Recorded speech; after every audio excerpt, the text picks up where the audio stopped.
So, you know protein is important and you keep hearing everywhere that you should be eating more of it, but you don't really know where to start, and maybe the thought of eating 4 egg whites and plain boiled chicken 2 to 3 times a day just doesn't appeal for some reason? Well, in this video, I'm going to share with you some common reasons why people have a hard time hitting their protein goals and my favorite tips on how to get more protein in your life. Hey friends! My name is Christina. I'm a nutrition coach, and on this channel I talk about lean eating skills and the psychology of behavior change while keeping plenty of fun in life. So protein is important because it's one of those macronutrients that we need large amounts of in our diets. The recommendation is about 0.8 gram to 1 gram per pound of body weight. So if you weigh 195 pounds, that means you're going to try to get about 195 grams of protein per day. Most people are not hitting these numbers. Protein is essential for reducing your appetite and hunger levels. It helps you stay fuller longer. So if you're trying to lose weight, eating more protein is a great place to start. In fact, increasing protein is one of the skills that I work on with all of my one-on-one clients. We start by trying to get 30 to 40 grams of protein with each meal and adjusting depending on the person. I like working on this with my clients because it's one of those low-hanging fruits that can help you reduce the amount of total calories you're eating without restricting yourself. I'm all about making weight loss as comfortable as possible if weight loss is your goal. The other benefits, especially as we get older, is that protein helps to maintain muscle mass and prevent too much muscle loss while you're trying to lose weight. Why is this? Proteins serve as an essential building block for your muscles, as they are mostly made out of proteins. That's why we want to make sure we're getting the right amount of protein in our daily food intake. Alright, so hopefully we're all clear that protein is important. However, if you're like some of my clients, you might find it difficult to get in the recommended protein servings in your life. Maybe that has been your experience. So if that's the case, I want you to know that you're normal. Most people are not getting enough protein in their lives, and when they consider the minimums of say 30 to 40 grams per meal, that can seem like a huge leap from what they're currently consuming. For many people, 30 grams of protein can seem like too much. Even a normal serving 3 times a day just seems like too much. So we would start where you are. I was talking with a client the other day and we're working on increasing her protein.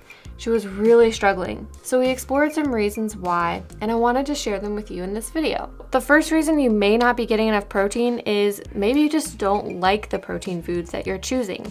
You might even be disgusted by them. That's been true for some of my clients. Think about that for a moment with me.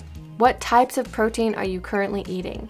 If you don't like eggs and you're trying to force feed yourself egg whites to hit those protein goals, then let's consider other sources. I like to encourage my clients to experiment with a variety of things. At breakfast, you can try things like non-fat Greek yogurt, which can have up to 17 grams of protein per serving, or non-fat or low-fat cottage cheese, which can have up to 14 grams per serving. How about adding protein powder to your oatmeal? There are so many options, we definitely don't have to stick to the same thing every day if you don't want to. The second reason why you might not be getting enough protein is that you're filling up on other foods first. Another main skill I work on with my clients is just trying to stick to 3 full and satisfying meals and limiting snacking in between them. If we keep with these 3 meals a day, it can be much easier to eat based on our hunger cues and feel hungry for our meals. And at those meal times, we can look at what other foods besides the protein sources might you be filling up on. Maybe you love rice and you eat all of that in between a few bites of your chicken. If you're only eating 4 ounces of chicken, then you won't be too full. This was a huge revelation for one of my clients who started noticing she was totally eating around her protein to eat things like the grains and vegetables on her plate.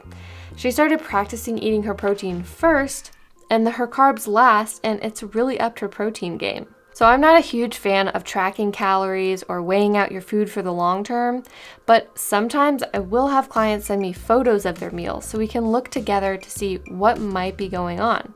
Sometimes it means shrinking some of the other things on your plate a little bit more so that you can hit those protein goals.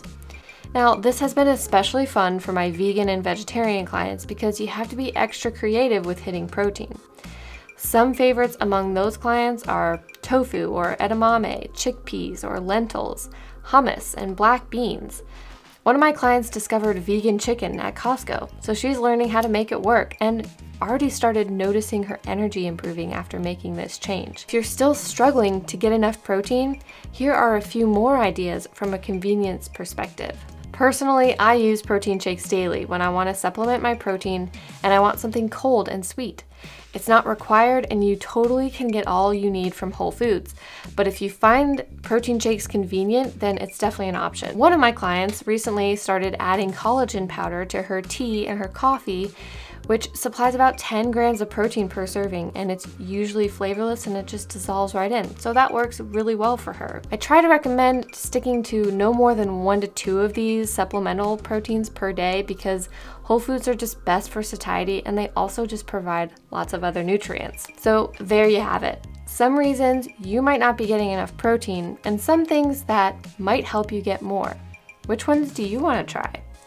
Is there anything that you would add? Let me know in the comments below. I would love to hear from you. Thank you so much for watching.